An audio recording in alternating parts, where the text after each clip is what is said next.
Prince Norodom Ranariddh was a Cambodian politician and law academic.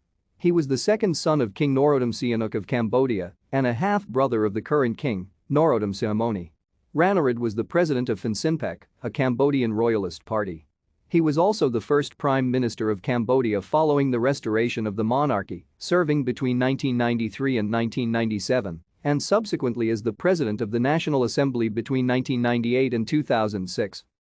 Ranariddh was a graduate of the University of Provence and started his career as a law researcher and lecturer in France.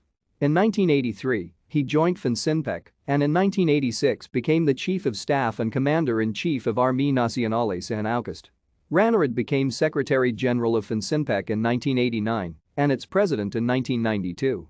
When FUNCINPEC won the 1993 Cambodian general election, it formed a coalition government with the Cambodian People's Party, which was jointly headed by two concurrently serving prime ministers. Ranariddh became the first prime minister of Cambodia while Hun Sen, who was from the CPP, became the second prime minister. Thank you for watching. Like and subscribe if you would like to view more of our videos. Have a nice day.